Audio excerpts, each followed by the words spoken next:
مادام بە شێوەیەکی ڕاستەقینە خزمەتەکەی دەکات ئەوە هەموو کردەوەی چاکە. جا خوددا پێمان ڕادەگەیەنێت کە دەبێ ئێمە ئاوا کردەوەمان چاک بێت، دەبێ قسەمان شیرن بن، خەڵکی بۆ لای خودای بانکەین، ئەنجا دەبێ ڕەفتارەکانیشمان جوان بن، ڕەفتارەکانمان بەو شێوەی ئەنجام بدەین. ئەنجا ئەوەی کە ئەوڕۆکانە میلەتی ئێمە پێویستی پێیە خۆشەویستەکانم وەوەبەر کردەوەی چاکیش دەکەوێت کە خوددا فەرمانمان پێدەکات ئەوەیە کە ئێمەش وەکو میلەتی کوردی مسڵمان هیچی دیکە نەچەوسەینەوە، هیچی دیکە دوژمنان مافمان پێشێل نەکەن، ئێمەش ببینە خاوەنی کیان و وجودی خۆمان کە بۆ خۆمان لەسەر زەوی و خاکی خۆمان کە خاکی ئیسلامی پیرۆزە بۆ خۆمان فکرێک لە حاڵی خۆمان بکەینەوە. هەروەکو چۆن خواپەرستی تێدا دەکەین، دێین بۆ جومعەی نوێژێ دەکەین، لە هەموو کاروبارەکانی دیکەشمان بۆ خۆمان بتوانین چارەسەری دروستی خۆمان بکەین لەسەر بەرنامەیەکی ڕاستەقینە. یعنی حەسانەوەی میلەتی کوردی مسڵمان ئەویش کردەوەی چاکە و بەشێکی هەرە گرینگە لە عیبادەت کە ئەوڕۆ میلەت هەمووی تینوویە بۆ دادگەری، تینوویە بۆ برایەتی، بۆ ئەوەی کە زاڵمان نەیچەوسێنەوە، ئەوە کردەوەی چاکە و ئەوە عیبادەتە. ئەنجا خۆشەویستەکان پێویستە ئێمە ئاوا بە فراوانی تەماشای عەمەلی ساڵح بکەین. ئەنجا پێویستە بشزانین کە ئێمە میلەتی مسڵمان خاوەنی دینێکین کە ئیسلام، کە ئیسلام بۆیە هاتووە کە کێشەکانی هەموو جیهان حەلکات و بەڕاستی چارەسەری کێشەکانی هەموو جیهان لە قورئانێدا دەست دەکەوێت. چونکە ئەوڕۆ ئەگەر ئێمە تەماشاکەین لەسەر مستەوای جیهان ئەوەی کە خەڵک ناڵە ناڕێتی لە دەستی دەناڵێنێ، دەزانن چیە خۆشەویستانم؟ بێعەدالەتیە، دزی و جەردەییە، پیاوکوشتنی بەناحەقە، ناموس شکاندنە، داگیرکردنە، ئەنجا بێڕێزیە، بێڕێزی ئینسانیەتە. ئەوانەیە کە خەڵک هەمووی لەبەری دەناڵێنێ، هاوار دەکەن، هەموو ئیزا ئەو تەلەڤیزۆنەکان هاوار دەکەن. ئەنجا شتێکی دیکە لە بیرمان چوو، مەسەلەی جاسووسیە. جاسووسی کە ئەوڕۆ پشتی هەموو میلەتانی شکاندووە، کە وەکو دەڵێن ئەگەر دارستان پلکی لە خۆی نەبێت قەت بنی نایات، قەت نابڕدرێتەوە. بۆیە مەسەلەی جاسووسی کە ئیسلام زۆر بە گرنگی گرتووە و چارەسەری دەکات، دەفەرمێ وەلا تەجەسەسوو، جاسووسی و سیخوڕی لە ناو یەکتردا مەکەن. دەیتوخوا ئەو شتانە هەموویان لە قورئانەکەی خۆمان دانینە. قورئان بۆیە هاتووە کە ئەو شتانە هەر هەموو چارەسەر کات. بەڵام خۆشەویستان ئەوە دەکەوێتەوە سەرشانی ئێمە کە مامۆستایانی بەڕێز ئەو شتانە بە ئێمە ڕادەگەێنن.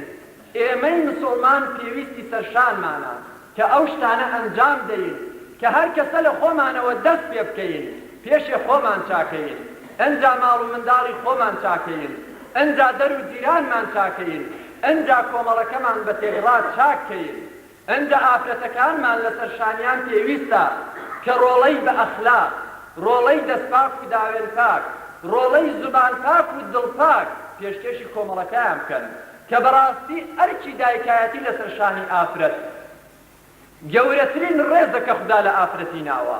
چونکە دیقەت دەنێت دکتۆر کوڕی ئافرەتە، مامۆستا کوڕی ئافرەتە، کابرای سائقی تەیارەی کوڕی ئافرەتە، ئەندامانی پەرلەمان کوڕی ئافرەتن.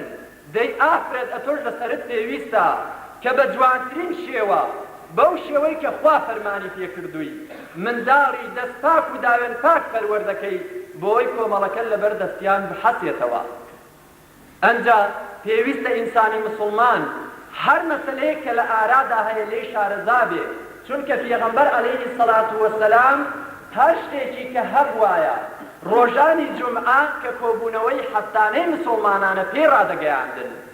ئێمەی مسڵمانیش پێویستە ئاگادار بین کە ئێستا ئەوە لە گۆڕێدا هەیە مەسەلەی هەڵبژاردن، ئەمە ئەوە شەر بە عیبادەت دەزانین، چونکە خوددا فەرمانی کردووە وەئەمڕهم شوڕا بەینەهم، کاروبارتان لەنێو خۆتاندا بە هەڵبژاردن بێت، ئەوە فەرمانی خوایە کاکە گیان.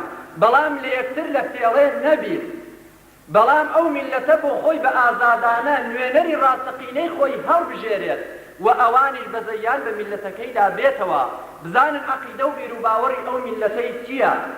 بزانن ئەو میلەتە چۆنی پێخۆشە، بزانن چۆن دەحەسێتەوە میلەتی بریندار، ئاوای ڕەفتار لەگەڵدا بکەن. ئەوەش ئێمە هەر بە عیبادەتی دەزانین، ئەوەش بەشێکە لە عەمەلی ساڵح. ئەنجا پێویستە ئەوەش بزانین، چونکە بەڕاستی زۆربە دەنگ و باز وا بڵاو دەبێتەوە کە کاکە گیان لە هەر شوێنێکی ئێمە بڵێ میلەتێکی مسڵمانی دەمانەوێت کردەوەی چاکش بکەین، دەمانەوێت ئیسلامیش لە ناوماندا ئیشی پێ بکرێت. بەڵام ئەگەر ئیسلام بوو بە حاکم، ئەو کاتی ئیسلام ئەوانەی کە ئیسلام بەڕێوە دەبەن لە ڕاستیدا لەگەڵ هیچ کەسێک ناگونجێن، لەگەڵ دەوڵەتان ناگونجێن، نازانن سیاسەتی ناو دەوڵەتان بەڕێوە بەرن. بەڵام ئایا وایە؟ ئایا پێغەمبەرمان عەلەیهی سەڵات وەسەلام توخوا سیاسەتی وابوو ڕوحم بە قوربانی بێت؟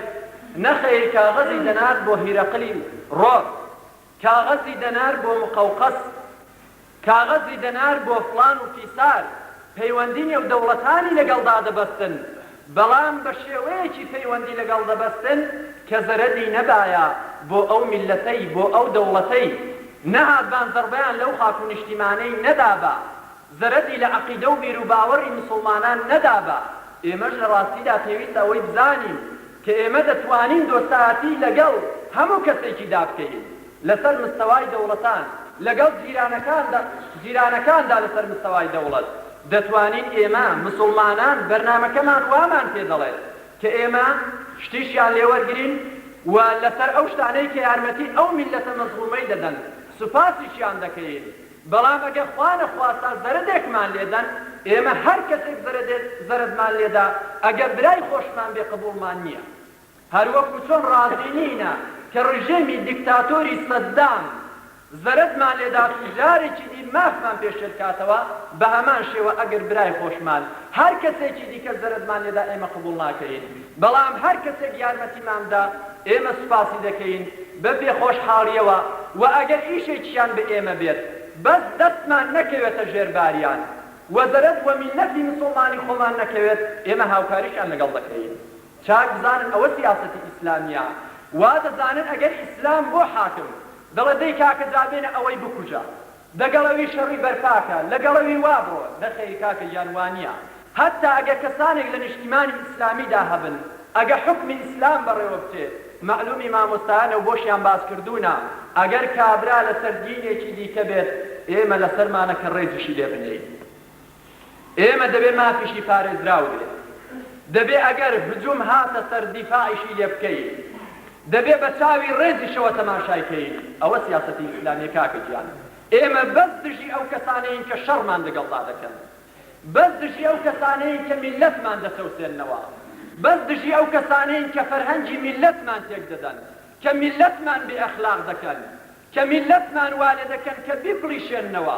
ئێمە دژی ئەو کەسانەین، چونکە ئیسلام پێمان دەڵێ، خدا پێمان دەڵێ جەلە جەلالوهو. ئەوەش فەرمانی خوایە خۆشەویستەکان، ناتوانین ڕای نەگەیەنین، چونکە ئەگەر وانەکەین خدا لە هەموو دەسەڵاتداران دەسەڵاتدارترە. ئەگەر ئێمە لە ترسی کەسێکی دەسەڵاتداری دنیایی نەوێرین ئەو حەقەی بڵێین، ئەدی باشە دەسەڵاتی خوای کە هەموو بوونەوەر هەڵدەسوڕێنێ، کە دەتوانێت لە شەوێکیدا ئەو کەسانەی کە دەنون دەسەڵاتداری دنیاین لە خەوێ هیچیان هەڵنەستنەوە، هەموویان لە بەین بچن. ئەو ساڵ بەفرێکی زۆر باری لە ئیسرائیل پەنایان برد، دوعایان کردیان خوایان نەمان خەمکێنی لە بەفرێدا. ئەدی نازانی دەسەڵاتی ئەو خودایەمان نابێ لەبیر بچێتەوە. بۆیە ئێمە دەڵێن هەر شتێکی خدا فەرمانمان پێ بکات دەبێ وەریگرین و دەبێ ئیشی پێ بکەین. ئەنجا لە مەرحەلەی سێمدا وقال إنني من المسلمين، ئەو ئاەتە پیرۆزە پێمان دەڵێت کە ئێمە دەبێ لە ملکەچان بین بۆ فەرمانی خوای، ئێمە دەبێ دەگەڵ مسڵمانان بین. خۆشەویستەکانم، ئێمە دەبێ دەگەڵ بەرنامەی خودای دابین، ئەو بەرنامەی کە خوددا ناردوویەتی بۆ ئەوەی ئیسلاحی سیاسی و عسکەری و کۆمەڵایەتی و ئابووری و تەنزیمی و فەرهەنگی و هونەری هەموو جیهانیان کات، و لە نێو هەموو جیهانیانیشدا کە ئەوڕۆ زۆر ئێمە پێویستیمان پێ هەیە وەکو میلەتی کوردی مسڵمان ئێمە ئیستیفادەی لێ بکەین. ئێمەی مسڵمان دەبێ لەگەڵ ئەو بەرنامەی خۆمان دابین. ئەو بەرنامەیەشی هەموو میلەتی کوردە. قورئان بەتەنێ هەری مامۆستایان نییە، قورئان بەتەنێ هەری ئێمە نییە، قورئان بۆ هەموو جیهانیان هاتووە. وقورئانی هەموو میلەتی کوردی مسلمانە دەبێ هەموویان دەستی تێ بگرن و دەبێ هەموومان لەگەڵ یەک بین و دەبێ هەموومان پێکەوە برابین چونکە ئەوەی کە ئەوڕۆ میلەت داوای دەکات هەمووی لە قورئانێدا هەیە وەرن دیقەتی دەنێ براینە میلەت زۆر جاران بینیومە شیعارێکی بەرز دەکاتەوە دەڵێ یەک سەرکردە دەڵێ یەک مالیە دەڵێ یەک لەشکر دەڵێ یەک ئیعلام بەڵێ ئەوە هەمووی لە قورئانێدا هەیە چونکە خدا ئەگە بانگمان دەکات بۆ یەکتاپەرستی یعنی یەکیش بن یەک بن یەک یەکێتی یعنی یەکتاپەرستی یعنی لە یەکتاپەرستیەوە هاتووە یەک خدای بپەرستن کە ئەو خدایش هیچی لە ئێمە ناوێت بەس دەیەوێت ئێمە لەگەڵ یەک چاک بین ئەنجا هەر ئەو خدایە پێمان دەڵێ بەڵێ دەبێت یەک برا گەورەشتان هەبێت بەڵام ئەو برا گەورە دەبێت چۆن بێت دەبێ وەکو مۆمێکی خۆی بتوێنێتەوە بۆ ئەو میلەتە هەژارەی